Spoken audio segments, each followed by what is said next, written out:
नारायणं नमस्कृत्यं नरं चैव नरोत्तमं देवीं सरस्वतीं व्यासं ततो जयाउदीरयेत् नष्टप्रायेषु भद्रेषु नित्यं भागवत सेवया भागवते उत्तम श्लोके भक्तिर्भक्तिर्नैष्टिकी ॐ अज्ञानतिमिरन्दस्य ज्ञानाञ्जनशलाकया चक्षुरुन्मिलितं येन तस्मै श्रीगुरुवे नमः।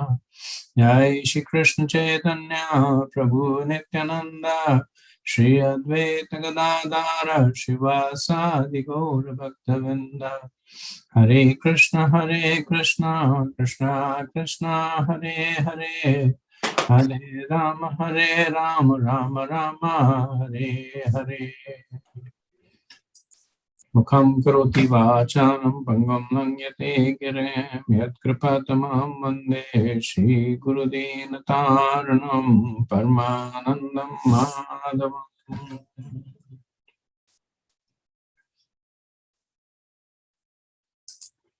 So we'll start with the 19th chapter of the 4th canto, King Prithu's 100 horse sacrifices.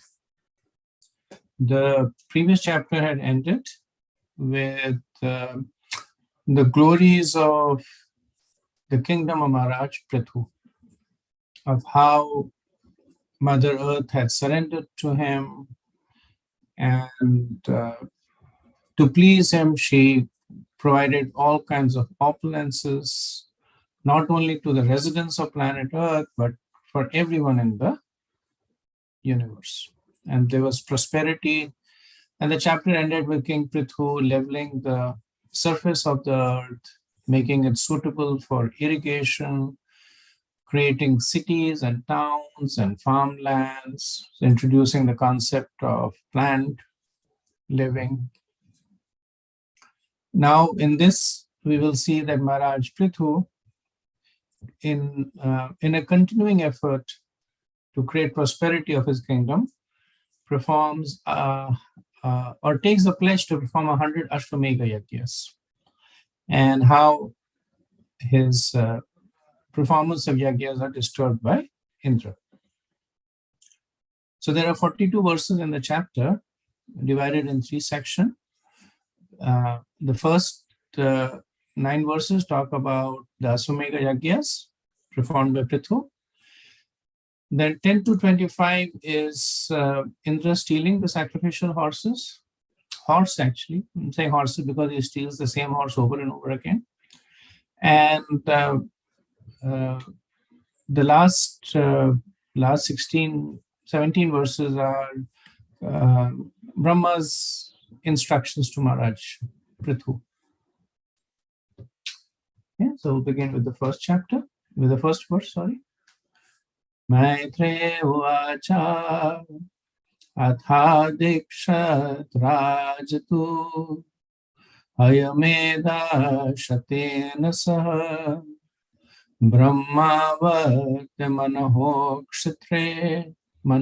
kshetre yat prachi saraswati. The great sage Maitreya continued, "My dear Vidur, King Prithu initiated the performance of 100 horse sacrifices at the spot where the river Saraswati flows towards the east. This piece of land is known as Brahmavarta, and it was controlled by Swayambhavu Manu."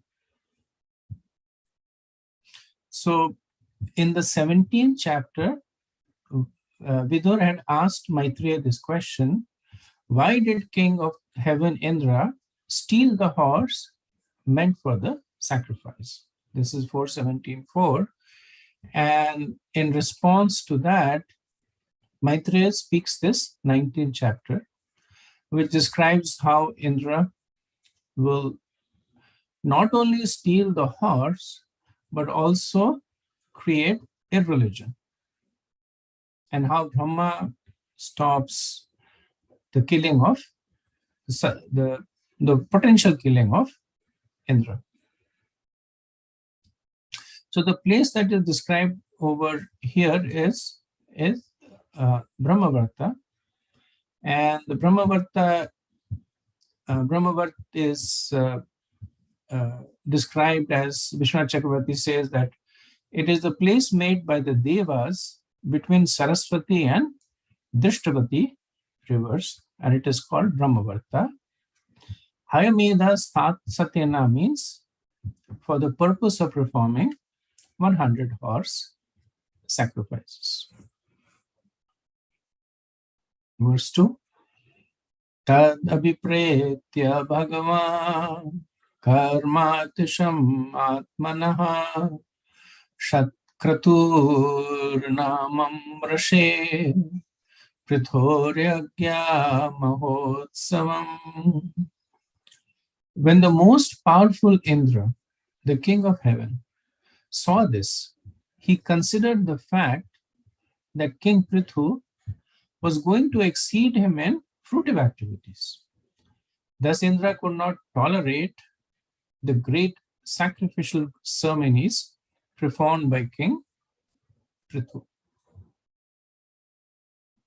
So, the performance of an Ashwamedha Yagya is very difficult. And firstly, it requires the king to have absolute dominion over the complete planet. The Ashwamedha Yagya has the horse that is traveling all over the surface of the planet. And the process is that any king that does not agree to the dominion will stop the horse, and then there is a battle. And of course, if the king wins, then the Ashwamedha Yagya cannot happen. If the king loses, then he's forced to concede. So most of the time, the kings are famous for conducting even one Ashwamedha Yagya. King Prithu, he resolved to perform 100 Ashwamedha Yagya. And Prabhupada mentions in the purport that even though Indra is a great personality, nevertheless, he is materially situated. And the nature of material world is that everyone is envious of everyone. So Prabhupada makes an interesting point that envy is ubiquitous. It is not that someone is envious of some other people at some time, but envy is all pervasive. So one may say that how can this statement be true? Why would a person who is, let's assume, a powerful, rich, opulent person be envious of a beggar? Or why would a person who is healthy be envious of a sick person? But the nature of envy is that even there, in one way or the other, envy will manifest. Because envy really does not have anything to do with the factual relationship between the two entities. It's not based on facts. It's not based on that I am rich and you are poor, and I am healthy and you are sick. It is the constitutional nature of a conditioned soul. And as long as the soul is conditioned, constitutionally it will experience envy. So that's why Prabhupada makes this statement that everyone is envious of everyone. Then he says the spiritualists are described, no, he doesn't say. The point is that in the Bhagavatam, the distinction is made between materialist and spiritualists. So the people who are envious are called Matsara, and the people who are not envious are called Nirmatsara. And these are the people who are taking shelter of Krishna. So 112 talks about the suitable audience for the Bhagavatam. Bhagavatam is spoken for those who are nirmatsara. Now, Indra has the unique position of having performed 100 Ashwamedha Yagyas. And he does not want that position to be usurped. Indra is not so much concerned about Prithu Maharaj taking his kingdom, but he's simply concerned that I should be the only one who is famous for having performed the 100 Ashwamedha Yagyas. Now, Prithu Maharaj is only performing these yagyas for the pleasure of Lord Vishnu and for the welfare of his citizens. He has no aspirations to be known as somebody who equaled Indra or being famous for performing 100 sacrifices. But then that's the nature of envy, that it will blind even an exalted person like Indra. And essentially, this envy is a reflection of the envy of the conditioned soul towards the personality of Godhead. Because the personality of Godhead is present in all the jivas, the envy extends to all the jivas. Srila Prabhupada notes that in Krishna consciousness, however, if someone excels another person, the devotee who is excelled thinks how fortunate the other person is to be advancing in devotional service. Right? We see that ourselves, that sometimes we are preaching, and by preaching we are able to attract somebody to Krishna consciousness. The person becomes a devotee, and then soon the person is getting fixed up, chanting 16 rounds, getting initiated, becoming more and more pakka, becoming adept in the scriptures. And in a way, the person begins to excel the person who actually cultivated him. But the other person is not going to be envious, saying, oh, I cultivated him and now he knows more shlokas than I do, or he knows the scriptures better than I do, or he's singing kirtans better than I do. No, the person will actually be happier and happier. That may you excel even more. That's the nature of spirituality. That it is the opposite of envy, because it's coming from Vaikuntha. It's coming from Golok Vrindavan, where there is no envy. When one is practicing spirituality, then one is seeing Krishna in the original relationship. One is rendering service to Krishna. So even then one sees Krishna in everyone, but sees Krishna in the original relationship. How can I serve the person more? How can I help the person make more progress? So that is why in the spiritual realm, there is no envy. In the material realm, there is nothing but envy.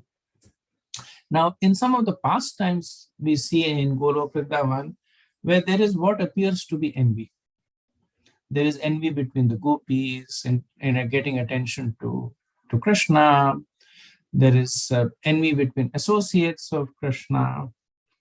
And that is described as, in the general term, it's described as transcendental envy. So it's not material envy, it is envy that actually increases. It's done as a service to Krishna to increase the mellows of bhakti. How do devotees deal with envies? So there are 4 points that are made that can help be a kind of a framework for the devotees in dealing with envies. One is to recognize and restrict it. So maybe devotees are still practicing devotees. They are not completely nirmatsara. There is still envy. But recognizing that, yes, what I see in me is envy, and then restricting it from manifesting in words and actions. Maybe you can't restrict it in thoughts, but one can restrict it in words and actions. Srila Rompat Maharaj gives this he quotes Bhakti Vinod Thakur, that when one is feeling these negative emotions towards a devotee, then the way to deal with them is to have an overabundance of positive action towards the devotee. So if one is feeling envious towards a devotee in the mind, then by words and actions, one should glorify the devotee. If one is feeling that the devotee is inferior in the mind, then by words and actions, one should serve the devotee. If one is feeling angry, one should speak sweetly to the devotee. So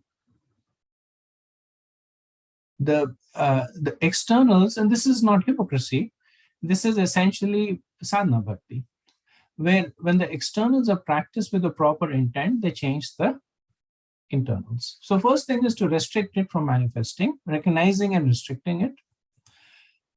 Second is to develop a philosophical understanding of the nature of envy. That why am I envious? Or why is the other person envious of me? What is the nature of envy and the futility of envy? That is why these pastimes are given in Bhagavatam, so that we can develop this philosophical understanding about envy. Third thing is to understand that the envy is an indirect appreciation of a person. So instead of indirectly appreciating the person, why not appreciate the person directly? Goes back to the first point, which is restricting it in words and actions. And the third point is manifesting the opposite in words and actions. And the fourth point is taking shelter of the holy name. That maybe envy runs so deep that it is difficult to handle. So the potency of the holy name is that it takes us to the stage of anartha nivritti. So one of the anarthas that we have, the root anarthas that we have is that of envy. So the potency of chanting will eradicate it. So even if a person has wealth and other opulences, in real life we see that such a person, especially if the person is very rich, we see that such a person tends to become suspicious of all the people around him. So if somebody comes to befriend a person, the first thing he thinks in his mind is that, what does he want from me? Does he want a donation? Does he want a favor? So such people, they tend to build barriers around them. Now, when do they lower the barriers? When they see that the person around them does not want anything. When the person is not looking for their wealth, not looking for any favors, when they see that the person is materially detached. So this is why we see that so many rich people or powerful people, they cultivate relationships with sadhus. When Srila Prabhupada was in Bombay, then literally the creme de la creme, the top echelon of Bombay, Chief Justice, ministers, businessmen, and not just the run-of-the-mill businessmen, but But personalities like Dalmia and Birlas, who were at that time the richest families, they were lining up to invite him to host his programs. And the reason was because they could see that there was no envy in Prabhupada towards them. So as long as one is himself attached, the other person will sense that attachment and consider that because this person is materially attached, the person is bound to be envious of me and will keep the person at a distance. When a person becomes detached, the other people sense that this person is materially detached, and they will not consider them as a threat and develop open relationship with them. So it's not that Prabhupada was not asking these personalities for favors. He was asking them for money. He was asking them for influence, that help me build the temple, talk to this person, use their influence to get the permits, etc. But they could sense that Prabhupada was materially detached. So they had their guards down. In this pastime, we see that because Indra was materially attached, he was projecting that on the other person. Because he was envious of Prithu, in his mind, he was thinking that Prithu is envious of me. The only reason Prithu wants to do 100 yagyas is because he wants to equal me. He wants to get fame equal to me. So he was projecting his own envy on Maharaj Prithu. That's the position of Indra. Okay, verse 3.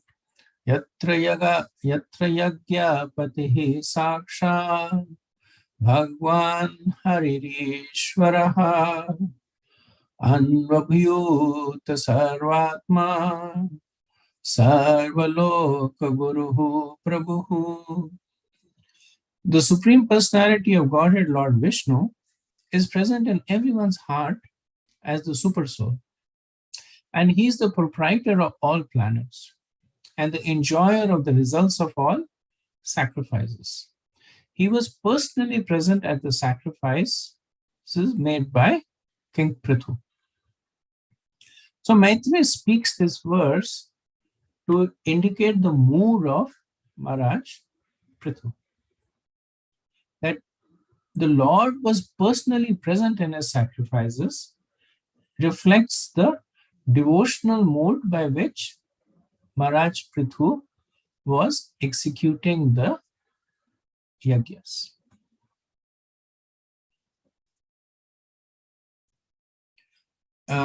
So in this verse, we see Maitreya, he refers to the Lord with 7 names. He calls him Yagyapati, the enjoyer of all sacrifices. Calls him Bhagwan, the personality of Godhead. Hari, Lord Hari, which is Lord Vishnu. Then Ishvara, the supreme controller. Sarvatma. Sarvatma is Paramatma, the super soul of everyone. Sarvaloka Guru. Sarvaloka Guru is the master of all planets or the teacher of everyone. And Prabhu, the proprietor. And interestingly, we see that these are all Gauna names. Gauna names are, as you know, in the chanting of the holy names, there are names of Krishna that are his personal names, like Krishna and Devaki Nandan, Radhakanta, and those are reflected in Krishna's leelas by his devotees. And Gauna names that refer to the opulences of the Lord, Yagyapati, Bhagwan, Hari, Ishwar. They reflect to his powers, his position, his responsibilities. And these are the names that are generally referred to when he's worshipped in a mood of awe and reverence. And that's the mood over here in which he is being worshipped. Srila Prabhupada notes that in the verse, the word Sakshad is used to differentiate between Prithu and Vishnu. So in the first line, it is said Yatra Yagyapati Saksha. So Srila Prabhupada says that Prithu Maharaj is also glorified as personality of Godhead, but the difference is that he is not Sakshat Bhagavan. He is not Vishnu Tattva, he is Jiva Tattva. He is Shakti Vesh Avatar. And Prabhupada will also explain about the various names used in the verse. He explains about it in the purporter that not all the names, some of the names. He says that Vishnu is herein referred to as Hari Ishvara. The Lord is so kind that he takes away all the miserable conditions for his devotees. Hari means one who takes away. Consequently, he is called Hari. He is called Ishvara because he is the supreme controller. The supreme Ishvara Purushottam is Lord Krishna. He exhibits his powers as Ishvara or supreme control when he assures his devotee in Bhagavad Gita, Sarvam Pratyajay verse over there. That's translation there. Okay, so let's go on to the next verse, verse 4. Anvito Brahma Sarvabhyam Lokapalaya Saha Gunahe Upagyamanu Gandharve Munuvischaksharo Ganaha. When Lord Vishnu appeared in the sacrificial arena, Lord Brahma, Lord Shiva, and all the chief predominating personalities of every planet, as well as their followers, came with him. When he appeared on the scene, the residents of Gandharva Loka, the great sages, and the residents of Apsara Loka all praised him. So in 3 verses, we see the auspicious presence of the Lord in the Yajna and the description of the associates of the Lord who accompany him. Verse 5. Siddha Vidya Dhara Daitya Dhanava Guhuya Kadaya Sunandananda Pramukha Parshad Pravarahare. The Lord was accompanied by the residents of Siddha Loka and Vidyadhar Loka, all the descendants of Diti, and the demons and the yakshas. He was also accompanied by his chief associates headed by Sunanda and Nanda. So some of the associates are from the spiritual world. So we know Nanda and Sunanda, they are present in Vaikuntha. And the Daityas and the Yakshas, they are of course present in the lower planets, in the material world. The Siddhas and the Vidyadharas are present in the higher planets. The Siddhas and the Vidyadharas live below, just they're part of the heavenly kingdom, but the lower planets in the heavenly kingdom. Verse 6. Kaplo narado dato yogesha sankadaya tam maniviyur bhagavata ye cha tat sevanotsukaha. Great devotees who are always engaged in the service of the Supreme Personality of Godhead, as well as the great sages named Kapil, Narada, and Dattatreya, and the masters of mystic powers, headed by Sanat Kumar, all attended the great sacrifice with Lord Vishnu. So we see that Narad is the foremost of the practitioners of bhakti, and Kapila of Sankhya, and Dattatreya he propounded Astang Yoga. So all the different processes of attaining the Lord, and the four Kumaras, they are great Gyanis, also yogis. So all the devotees with different moods all have the good fortune of accompanying the Lord. Verse 7. Yatra dharma duga bhumi sarvakam duga sati dogdi samam bhipshita dogdi samabhish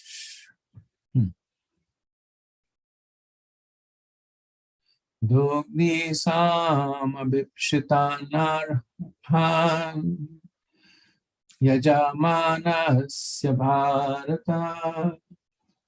My dear Vidru, in the great sacrifice, the entire land came to be like milk-producing Kamadhenu. And thus, by the performance of Yajna, all the daily necessities of life were supplied. So now we see in 3 verses the opulence of the kingdom of Prithu. When Maharaj Mena was there, then because of the non-performance of Yajna, the conditions on the planet were miserable. People were starving, the weather was severe. Now we see by the performance of Yajna how all the opulences were manifesting. So, by the proper performance of yajnas, the material world can actually become like the spiritual world. So, Srila Prabhupada notes this point and emphasizes that the performance of yajna is so powerful that it can change the material world to the spiritual world. And then he says that the yajna in this current day and age is Sankirtan yajna. So Prabhupada said it is very difficult in this age to find qualified Brahmanas who can perform sacrifices as prescribed in the Vedas. Therefore, it is recommended in Srimad Bhagavatam Yajna Sankirtana prayer. By the performance of Sankirtan yajna and by satisfying the Yajna Purush, Lord Chaitanya, one can derive all the results derived by the great sacrifices in the past. And then Prabhupada talks about ISKCON. He says that the Sankirtan movement has already been started by the International Society for Krishna Consciousness. People should take advantage of this great sacrifice and join in the society's activities. Then there will be no scarcity. Srila Prabhupada used to be very bold in making this statements because he had so much conviction, so much faith that the potency of chanting the holy name is that it not only solves one's spiritual confusion, it will also solve all material problems. When once when Srila Prabhupada was in Chicago, then the chief of police there, he actually came to meet Prabhupada. He had heard about Prabhupada, Hare Krishnas, and part of the conversation, then he said, how can your society help us in reducing crime? Chicago, as we know, has a lot of, at least at that time, this is in the 70s, organized crime. And then Prabhupada said that the city should support us in performing Sankirtan. By chanting the holy name, let us go to the prison houses and chant. Let us go to the streets and chant. And then I can assure you that the crime in your city will go away. Now, the chief of police did not act upon it because that was a little too radical for him. But the point is that Prabhupada had this firm belief on the strength of the scriptures. That chanting is not just for spiritual emancipation, but chanting is the solution to both material as well as spiritual problems. That's why he says that this system should be introduced in all spheres of life, social, political, industrial, commercial, etc. Then everything will run very peacefully and smoothly. Okay, verse 8. Uhu sarvarasanadya kshidadyan gorasan tarvo bhuri varsmana prasuyanta madhuchuta. The flowing rivers supplied all kinds of tastes, sweet, pungent, sour, etc. And very big trees supplied fruit and honey in abundance. The cows, having eaten sufficient green grass, supplied profuse quantities of milk, curd, clarified butter, and similar other necessities. The Prabhupada says the word Tarvabhuri Varshmana indicates very luxuriant grown, big bodied trees. Purpose of the tree is to produce honey and fruit. Now the trees in themselves don't produce honey, but flowering trees, the nectar is collected by the bees and they produce honey. So they ultimately, the trees are producing the honey.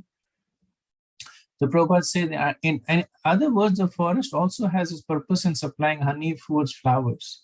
Unfortunately, in Kali Yuga, due to an absence of yagya, there are many big trees in forest, but they do not supply sufficient fruits and honey. Prabhupada at once went to, I forget which area, he had gone there and he saw these huge, huge trees. And he noted that all these trees, they are demoniac trees. They're full of thorns. They don't produce any palatable fruits.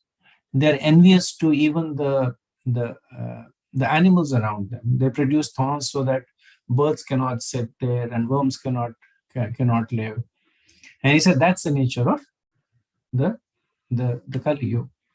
That everybody is envious. Even the trees are envious. They produce bitter fruits. They produce poison. They do not produce any useful. In the age of Satya, the trees would automatically produce fruits that were very favorable, that were healthy and tasty. So under the dominion of King Prithu, we see this happening. We also see in the first canto that when the rule of Yudhishthira Maharaj is described, Parishad Maharaj is described. Similarly, it is noted that how the kingdom was opulent in terms of the flowing of the rivers and flowering plants and trees and animals. In the 10th canto, when we see that when Indra coronates Krishna as Govinda, there is a description of how there is so much of prosperity by the presence of Krishna. Now, sometimes when we preach, we say that this material world is a place of misery. Right? That's one of the statements that not we follow acharyas. Bhakti Siddhanta, Bhakti Vinod, they say that this place, material world, is no place for a gentleman. It is a place of misery. And then there are also so many statements in the scriptures that describe this material world with so much of opulence, almost equaling the spiritual world. What's the difference? The difference is that those are situations when, because of a proper leader, a king, or the influence of a personality, the kingdom, the citizens, the king are following the instructions of Krishna. And when they do so, then the material world becomes like the spiritual world. One of the lectures I was hearing, the speaker makes this point that the material world is described as a prison house. It should not be confused with a concentration camp. The difference is that a prison house is a place where a person is given an opportunity to rectify himself. The prison house is a place that is meant for humanly treating those who have lost their way. So they're given provisions for food, medical treatment, exercise. Concentration camps, however, are places where people are put to die. They're condemned. They're treated in an inhuman way. They are tortured. Essentially, they are kept there to be killed. So Krishna has created this material world not as a concentration camp. He has created the material world as a prison house. But we sometimes make it into a concentration camp by not following the instructions of Krishna. So many times we hide our own fault of not following the instructions of Krishna by saying that the material world is a place of misery.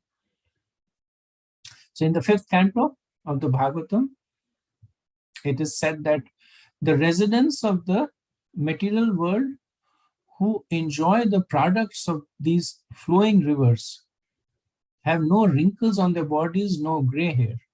They never feel fatigue, and perspiration does not give their body a bad odor. They are not afflicted by old age, disease, or untimely death. They do not suffer from chilly cold or scorching heat. They live happily. And in the purport, Prabhupada says that this verse hints at the perfection of human society even within this material world. The miserable condition of the material world can be corrected by a sufficient supply of milk, yogurt, honey, ghee, molasses, food grains, ornaments, bedding, sitting places, and so on. This is human civilization. And then later on in the purport, he explains, how does the prison house become a concentration camp? He says, unfortunately, in modern civilization, men are busy killing the cows that are the source of yogurt, milk, and ghee. They're cutting down all the trees that supply honey, and they're opening factories to manufacture nut bolts, automobiles, and wines instead of engaging in agriculture. How can these people be happy? They must suffer from all the misery of materialism. Their body becomes wrinkled and gradually deteriorate until they will become almost like dwarfs with a bad odor. So in the Bhagavad Gita, in the 8th chapter, verse 15, Krishna describes the material world as dukhaliyam ashashvatam. By the way, this purport that I quoted is in 5th canto, chapter 16, verse 25. So in the 8th chapter of Bhagavad Gita, verse 15, Krishna describes the material world as dukhaliyam ashashvatam, that it is temporary and full of miseries. So the reason it is full of misery is because of not following the system laid out by Krishna. So one can consider that being separate from Krishna is always a situation of misery. Right? It's not that Krishna is saying that this is a concentration camp, right? But for a devotee, for a soul whose constitutional position is with Krishna, being away from Krishna is dukhalaya. It makes it a place of misery. Or one may consider that ashashvatam is qualifying dukhalaya. In which case, one can say that that the material world is a place of temporary misery. Why is the misery temporary? Because as soon as the source is rectified, as soon as one begins to follow the instructions of Krishna, then Dukhalayam goes away. Prabhupada would say that one can be in the spiritual world while physically being in the material world, simply by following the process of bhakti. So sometimes people, when you talk to people about the material world, preaching, we sometimes say that we talk about how the material world is full of miseries, and not so much because of gloom and doom, but more so to reflect the practical reality. That the reason the material world is full of misery is because of, even in the material world, we are rebelling, continuing to rebel against the system established by Krishna. In the material world, he has established a system, the Varnashram Dharma, as given in the scriptures. He's given us so many injunctions and prohibitions in the scriptures. And when we rebel against them, then the material world also becomes infested with misery. And that is our doing. That is not Krishna's doing, right? Some other people say that how can Krishna permit such calamities to happen? If there is a God, how can he attack, stand by while there is diseases and famines and disasters? And Prabhupada says in Nectar of Devotion, the second chapter, he says that if the whole society performs their respective duties and remains in Krishna consciousness, there is no doubt that all of his members will live very happily and peacefully. Without wanting the necessities of the life, the whole world will be turned into Vaikuntha, a spiritual abode. Even without being transferred to the kingdom of God, simply by following the injunctions of Srimad Bhagavatam and prosecuting the duties of Krishna consciousness, all human society will be happy in all respects.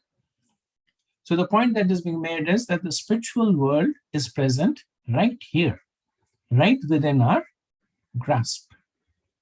All we have to do is to abide by the instructions of Guru, Sadhu, and Shastra. Okay, I'll do one more verse and pause for discussion. Verse 9. Sindhavo ratna nikkaram giriyonam chaturvidam upayanam upajaru sarvaloka sapalaka. King Prithu was presented with various gifts from the general populace and predominating deities of all planets. The oceans and seas were full of valuable jewels and pearls, and the hills were full of chemicals and fertilizers. 4 kinds of edibles were produced profusely. Prabhupada says that, as stated in Ishopanishad, this material creation is supplied with all the potencies for the production for the necessities required by the kingdom. Not only human beings, but also animals, reptiles, aquatics, and trees. This is the first mantra, the Ishavasya Sarvam. The ocean and seas produce pearls, corals, and valuable jewels so that the fortunate law-abiding people can utilize them. Similarly, hills produce chemicals. Later on, he said, Prithu Maharaj was greeted by the residents of other planets and the presiding deities. They presented various gifts to the king and acknowledged him as the proper type of king by whose planning the activities of everyone throughout the universe could be happy and prosperous. It is clearly indicated in this verse that the oceans and seas are meant for producing jewels. But in Kali Yuga, the oceans are mainly used for fishing. Shudras and poor men were allowed to fish, but the higher classes like the Kshatriyas and the Vaishyas would gather pearls, jewels, and corals. Although poor men would catch tons of fish, they would not be equal to value to one piece of coral or pearl. So these verses describe the opulence of the kingdom of King Prithu. So also Maitreya is painting the picture of the reason for envy in Indra. So Maharaj Prithu was not only adored by his own populace, we see that even his own citizens are presenting him with gifts. Now, the king is so opulent that there is no need for him to he's not in need of anything, but out of love and affection, his own citizens are giving him gifts. It's like going to the banks of a river, taking some water from the river and pouring it back into the river. But essentially an expression of love. And not only his own citizens, but the leaders of other planets were also glorifying the rule of King Prithu. So a couple of points that are made here is that by following the principles of religion, worshipping the Supreme Lord, all opulences are obtained. And the other point is that the context of the envy of King Indra is being established here also. Okay, I'll pause here and see if we have any discussion.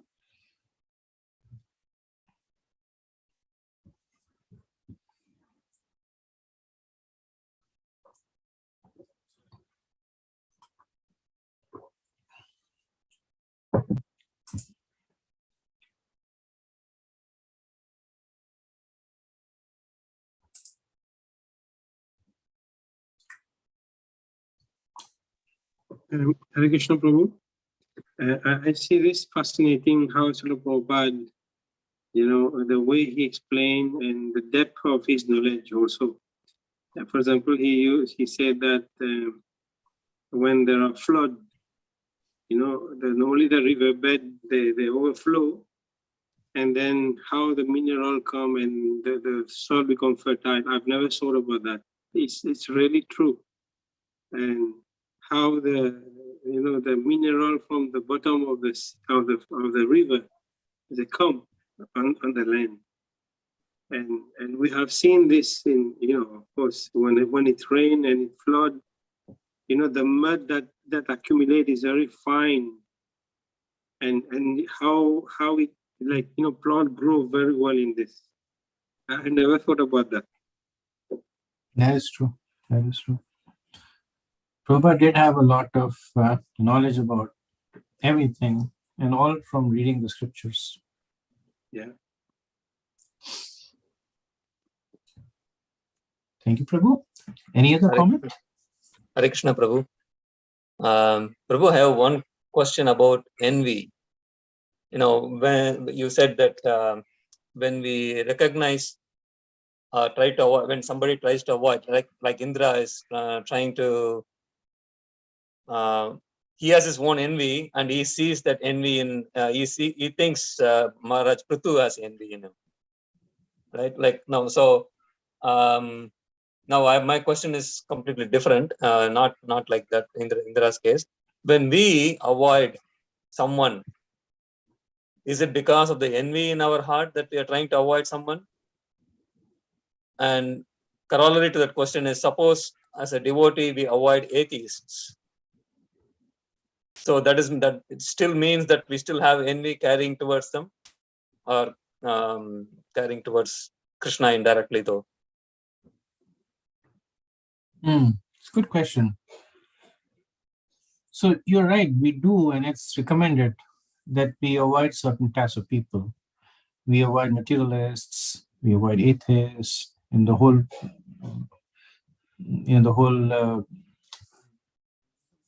what's it? I think the second verse, right? Atyara prayashascha prajalpanyamagra jansangas. The jansangas talks about avoiding material association with material people. Is that because we are envious of them? Not really. I think we are avoiding them because they are envious of Krishna.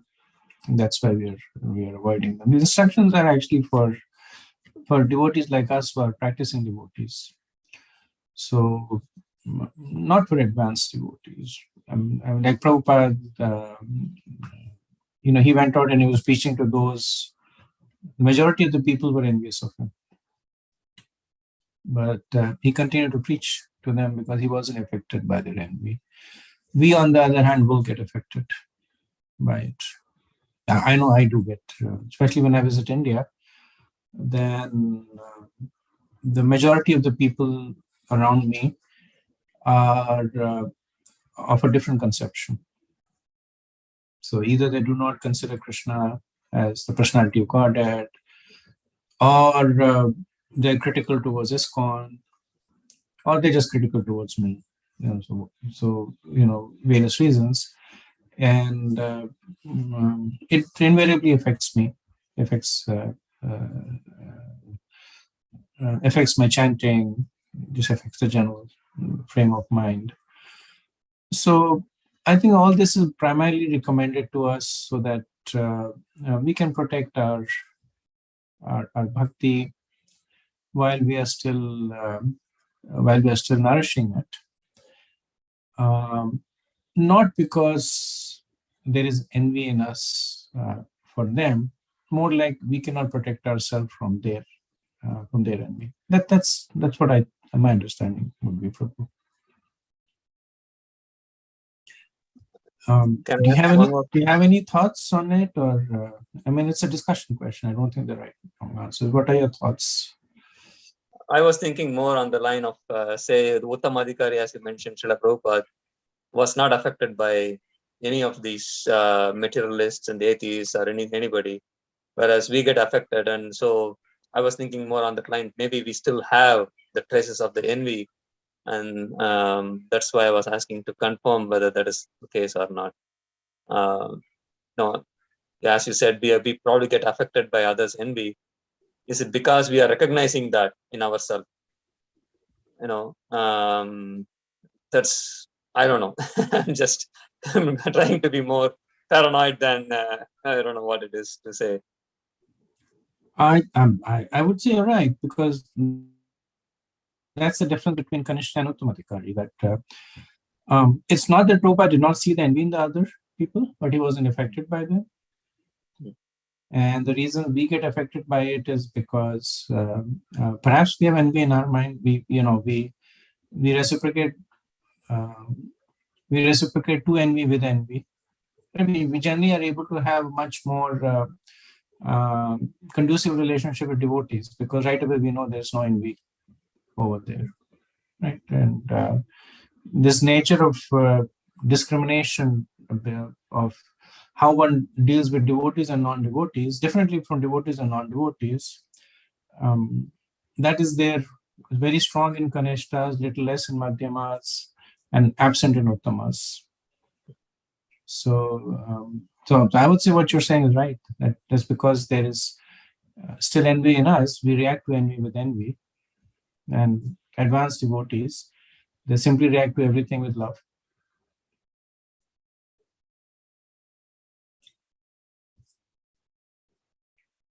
Thank you, Prabhu. Thank you very much. Thank you, Prabhu. Nice question.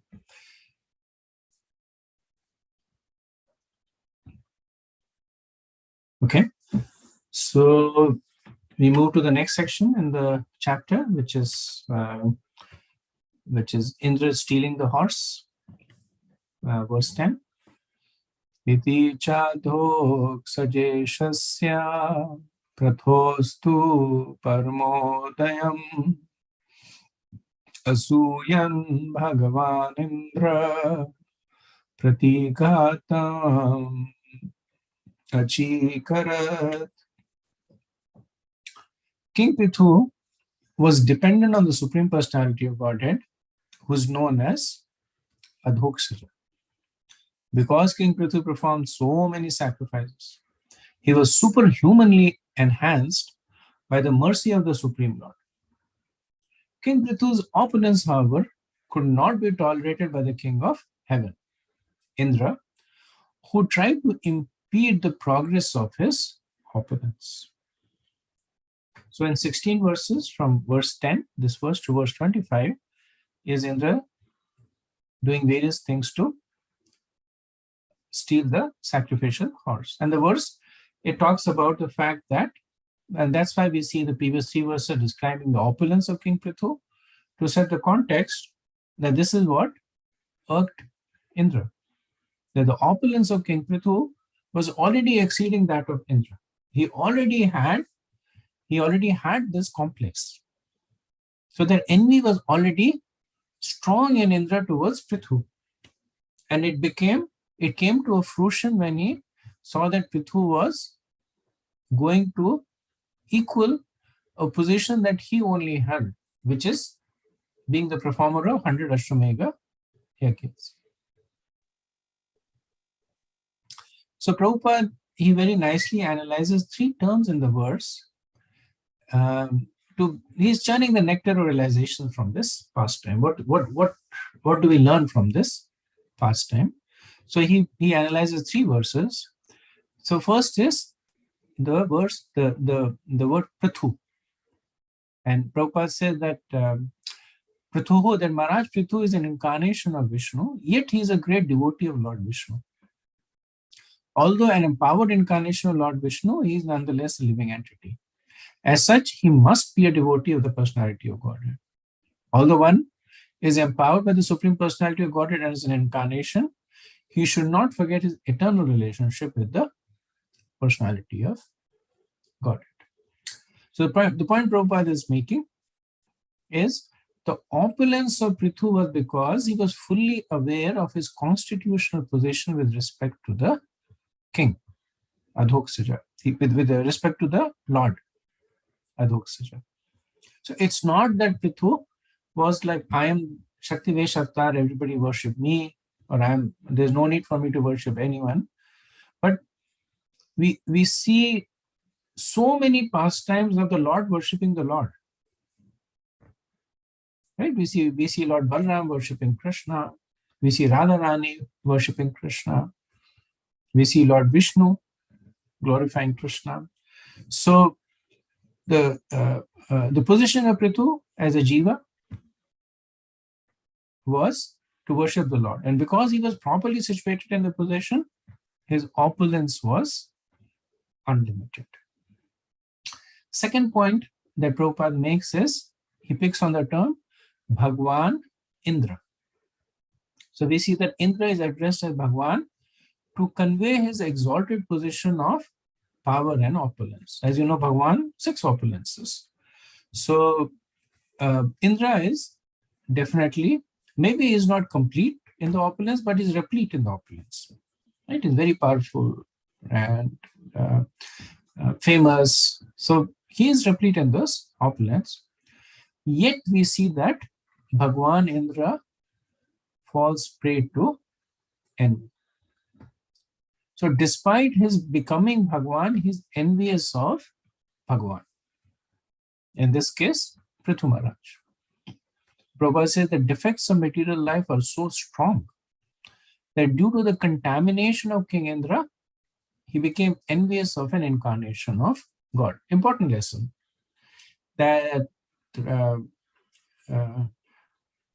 material world is very, very pervasive in its negative influence.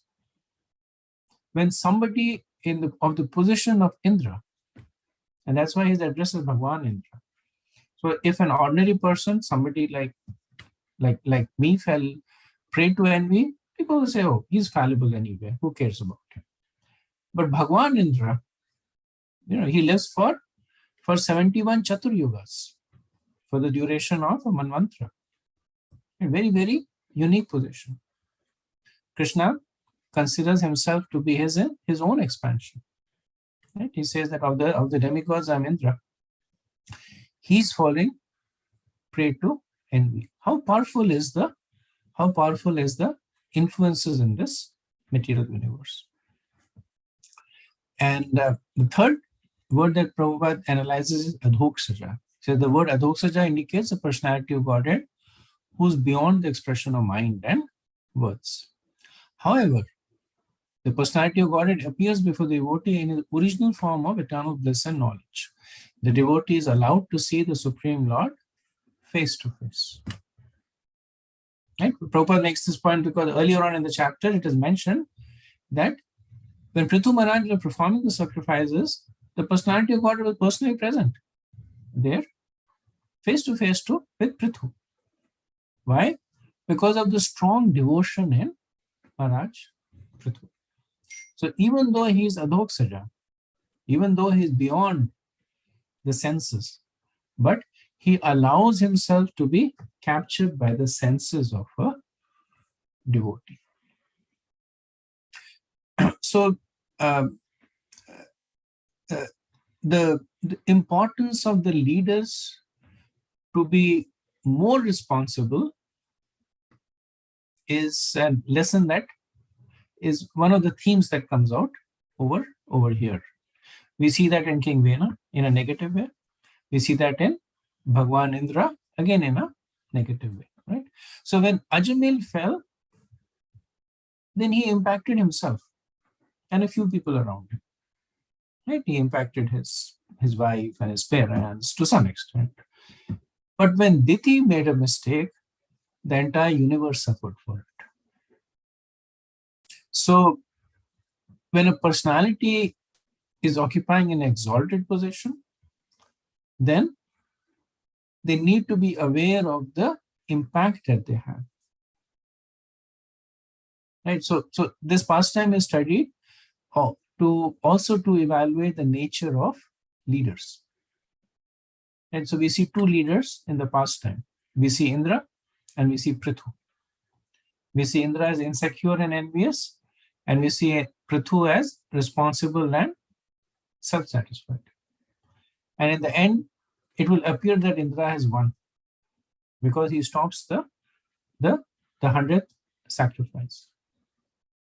But ultimately, it is Prithu Maharaj who is actually glorified. So winning is not just getting more material things. Winning is reflected in one's maturity, tolerance, the legacy that one leaves behind. Indra left behind a legacy of adharma. Prithu left behind a legacy of maturity and tolerance and self-sacrifice. And another lesson that comes out of this is that there is a difference between a post being exalted and the person occupying the post. So the president of the country is an exalted post. Sometimes the person who sits in that post is as exalted as the post, and sometimes they're not. Right? So we see even in this country that some of the presidents who sit in the post, they have weak morals, they are bad leaders. So even though they occupy that post, it does not mean that they inherit the qualities of the post. And sometimes they do. Okay, carrying on, verse 11. Charamena shvamedhena yajamane yajushpatim venayagya pashum spardhan apovahatirohitaha. When Prithu Maharaj was performing the last horse sacrifice, Ashwamedha Yagya, King Indra, invisible to everyone, stole the horse intended for sacrifice. He did this because of his great envy of King Prithu. Prabhupada says that Indra is known as Shat Kratu. So Shat means 100 and Kratu means performer of Ashwamedha Yagyas. So he's famous as Shat Kratu. Then later on he says, Prithu was performing 100 yagyas. Indra became very envious because he didn't want anyone to excel him. Being an ordinary living entity, he became envious of King Prithu. And making himself invisible, he stole the horse and thus impeded the yagya performance. So Prithu was not trying to exceed Indra. Indra was Shatkratu. He had performed 100 yagyas. And Prithu wanted to perform 100 yagyas. But the nature of envy is that does not matter. Indra did not even want him to reach the same level as he did, far less exceed. Yeah. So that's why it is said because of his great envy to King Prithu. Okay, verse 12. Tammatrir Bhagavan Aiksha Tavramanam vihayasa amuktam iva pakhandam yo dharme dharma vibrama. When King Indra was taking away the horse, he dressed himself to appear as a liberated person. Actually, this dress was a form of cheating, for it falsely created an impression of religion. When Indra went into outer space in this way, the great sage Atri saw him and understood the whole situation. So when Vishwanath Chakravarti comments on this verse, he says that Indra created an illusion which made adharma appear as dharma. How did he make it? By the externals.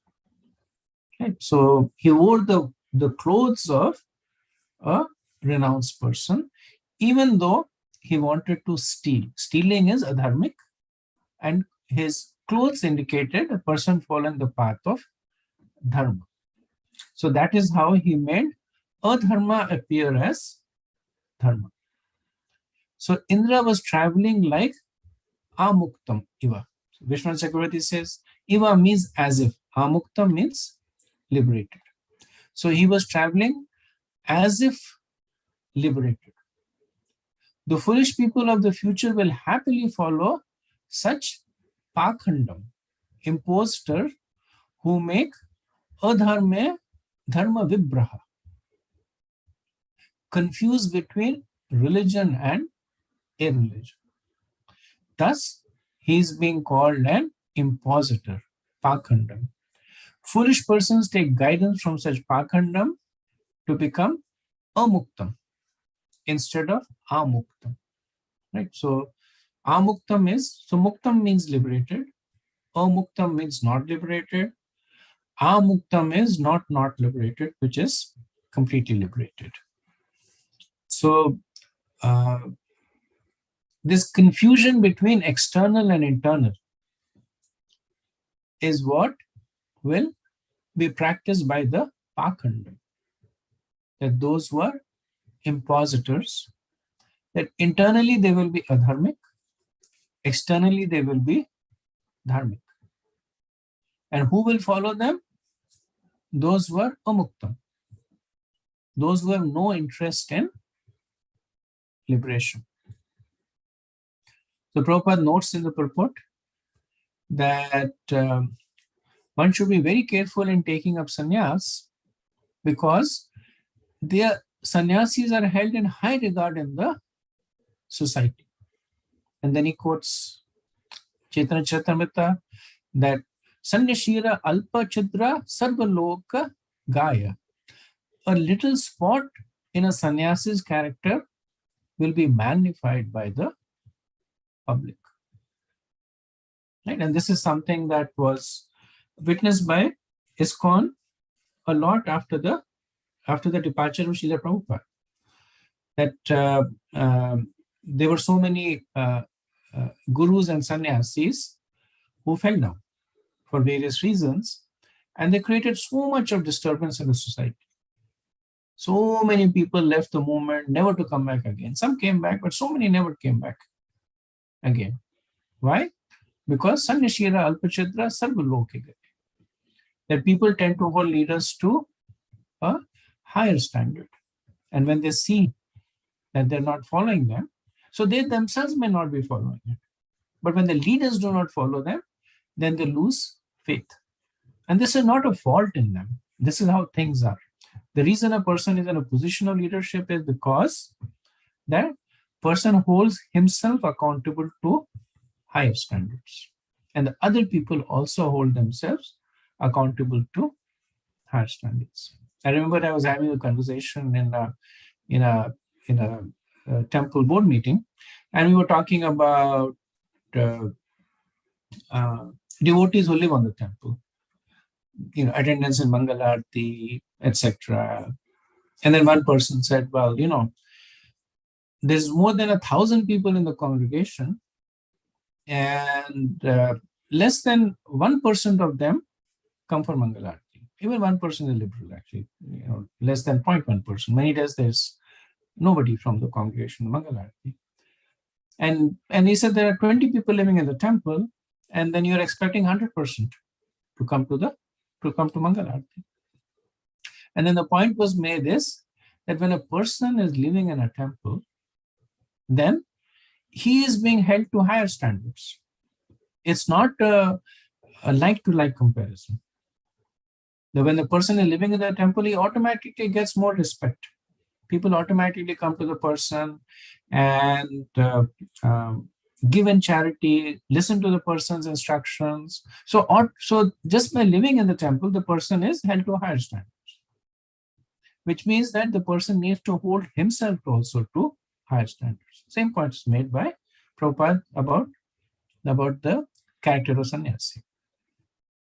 And developing on this theme of sannyas, the point is made that in this age of Kali, sannyas is forbidden. So Mahaprabhu says that Ashvamedham Gavalambam Sannyasam Palapaitrikam Devarena Sutotpatit Kalau Pancha Vivarjit. This is an Adi Lila 17:164, that in the age of Kali, 5 acts are forbidden. Ashvamedha Yagya, then offering a cow in sacrifice, accepting the order of sannyas, offering the oblations of flesh to the pitras, and a man's begetting children in his brother's wife. Right? So these 5 things are forbidden. And then Prabhupada makes the point that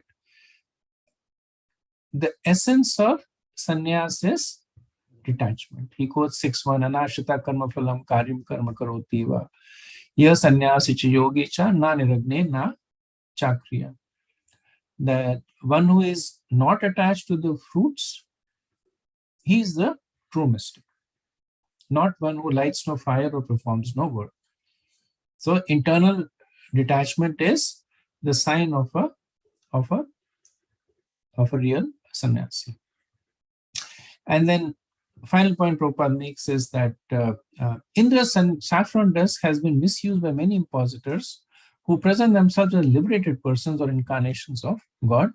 In this way, they are cheated. Every conditioned soul suffers from 4 defects. What are the 4 defects? Brahma, they make mistakes. Pramad, they're under illusion. Then Vipralipsa, propensity to cheat, and Karnapata, which is the inefficiency of the senses. So from this also it is understood that King Indra is not liberated from the clutches of material contamination, since he was engaging in Vipralipsa, since he was engaged in cheating. So real sannyasi in the Bhagavatam is epitomized by the pastime appears later on in the 11th canto, that of the Vanti Brahman. And actually the prayers of the Vanti Brahman, called the Bhikshu Gita, are chanted by the sannyasis as part of their daily meditation. Like we do Gayatri, they also chant certain verses from the Bhikshu Gita, because that epitomizes the mentality of the sannyas, specifically 11:23:57, where it says, I shall cross over this insurmountable ocean of nescience by being firmly fixed in the service of the lotus feet of Krishna. This was approved by the previous acharyas who were fixed in the firm devotion of the Lord Paramatma, the Supreme Personality of Godhead. So the verse talks about following the parampara, being fixed in the service of Krishna, and also being externally detached. In the 8th canto Srimad Bhagavatam, there's a Gajendra Moksha pastime, and Prabhupada describes that the Gajendra was actually more powerful than the crocodile, but he was defeated because he was not in his element.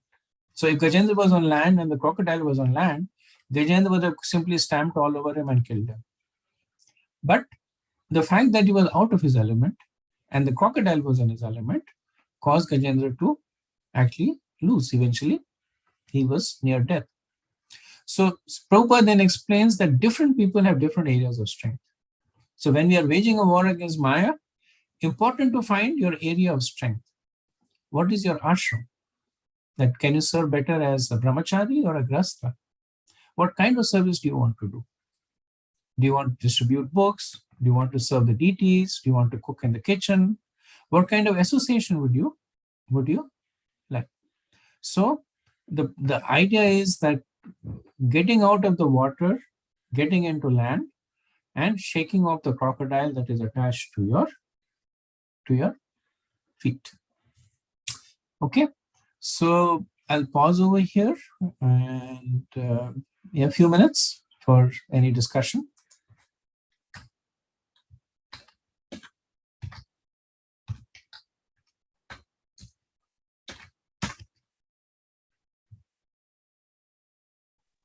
Hare Krishna Prabhu, I see this very beautiful. What crocodile is attached to your feet? It is, yeah. Yeah, that means we have to identify this. Our crocodile that accompany us all the time, hanging to our feet. That is true. I think if you are aware of these two things, that there's a crocodile attached to your feet, and we have to find the land where we are stronger than the crocodile. Yes. Yeah. It is beautiful.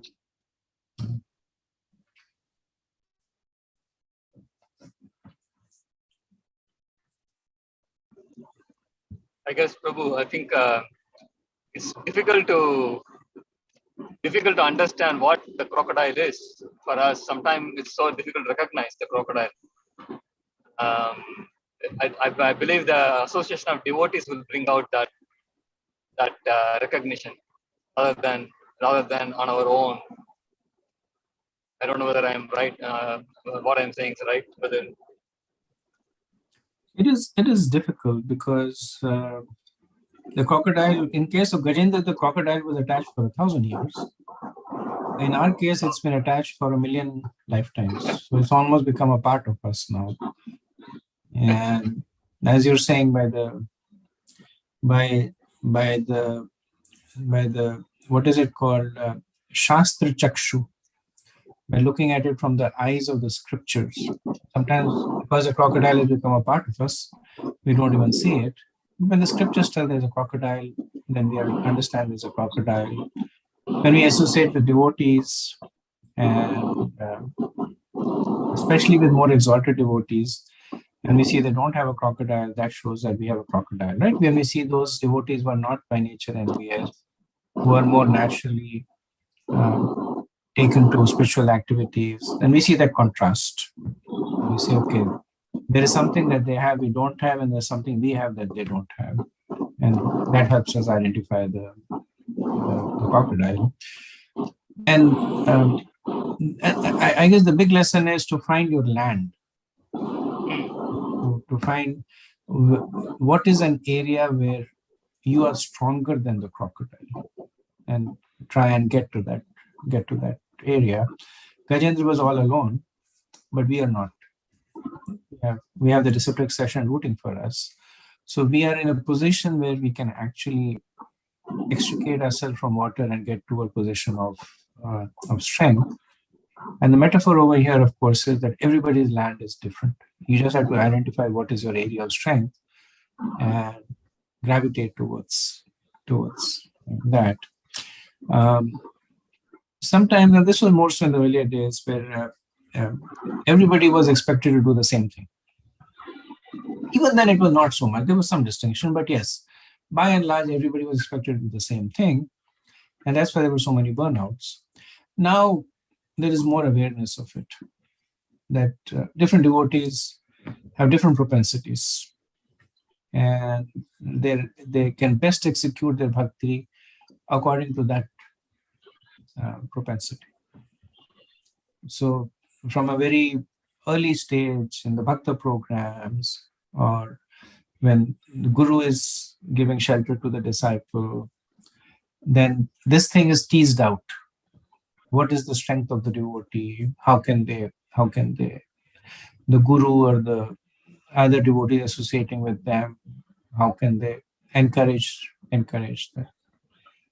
I know very early in my association with Maharaj, he understood that I was fond of writing. And then he would encourage me to write articles for Back to Godhead and articles for internal circulation. And I benefited the most because anytime I would write an article, I would have to research it and talk to other devotees, read books, etc. And then I would write it. And of course, there were many other articles that were much more superior, much deeper, but Maharaj would still encourage me. And just so that he understood that was my propensity, and that's how I could progress. So that's how expert devotees help others give shelter, by helping them identify what the land is and guiding them towards it.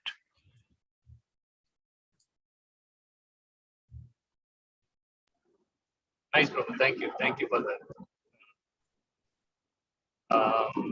It's almost time to wind up, I guess.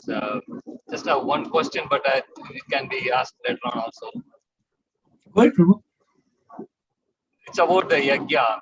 I asked this question previously, but may not have articulated it properly. So I'm trying to ask again, mostly for the preaching point.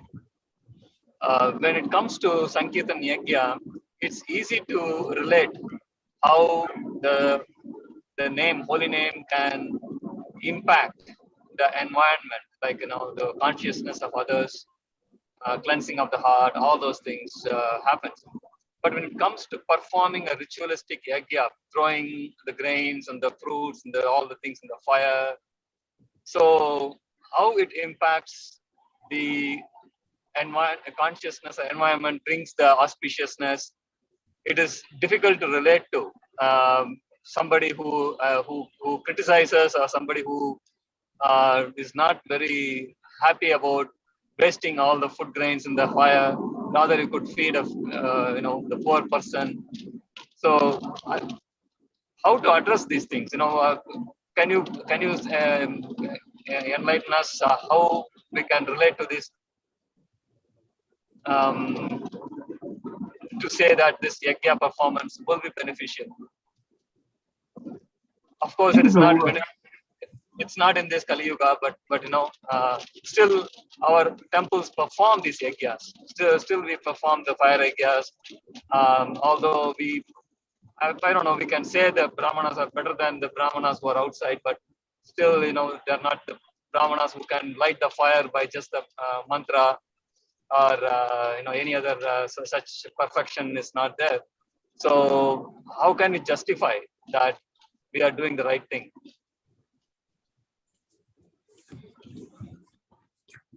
So one incident that comes to my mind is when there was a DT installation. This is in Leelamrita, when the DT installation was happening in Krishna Balaram temple, and Srila Prabhupada did not directly participate in it, nor did any of his disciples. He invited the Brahmanas from Vrindavan to participate, the Goswamis, and they did this very elaborate yajna, and Prabhupada was sitting in the courtyard. So if you went to the Vrindavan temple, there's the altar area, and then there's a few steps down, and there's a courtyard. There's a tree over there, and Prabhupada was sitting under the tree with his disciples, and they were doing kirtan. And Prabhupada was, and the Brahmanas, they were arguing amongst themselves, now this mantra should be done and that should be done. And Prabhupada was laughing, and he was saying that the actual yajna is being done over here, Sankirtan yajna, because of the age. But yet Prabhupada had invited the Brahmanas to come. Why? Because he wanted to make sure that amongst the common people, there is acceptance.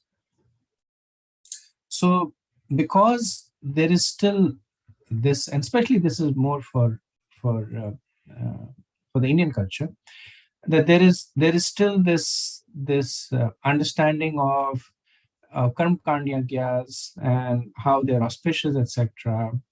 In order to gain acceptance amongst the masses, Srila Prabhupada encouraged the performance of these, within quotes, Karma-Kanda Yagyas.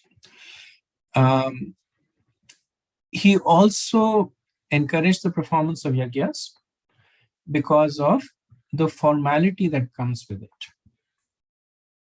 So when the Diksha ceremony is done, and this I'm quoting my Guru Maharaj, he made this point that when a disciple starts following the instructions of the Guru, he's already a disciple at that time.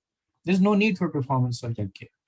There's no need for this ceremony that we all are very familiar with. There is a yajna that is performed, Brahma Samhita chanted, name is given. All that is doing is formalizing that relationship. That is creating a strong impression in the heart of the disciple that yes, I was sitting in front of the fire. I took those vows in front of the deities and the devotees, and then I accepted the name given by my Guru Maharaj. He accepted me as a disciple. So it's the formality of the event. Now, as you're rightly pointing out, in the current day and age, most of the yagyas are semblance of yagyas. The mantras are not chanted properly. The paraphernalia is not there. Even the process is not really known.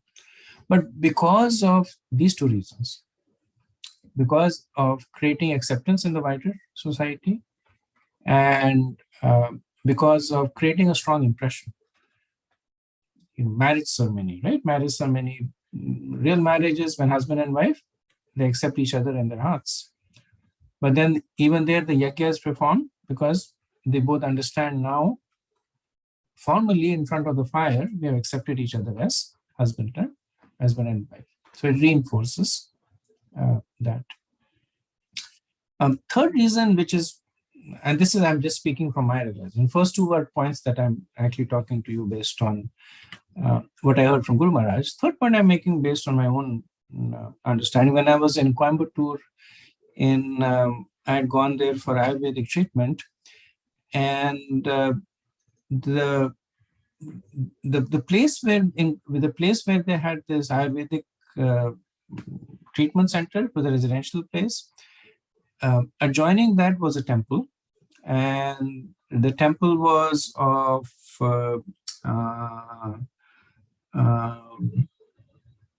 help me out here. What's the name of the presiding deity for Ayurveda? The one who came out from the churning of the ocean carrying Dhanvantri. Thank you, Dhanvantri. So presiding deity is Dhanvantri.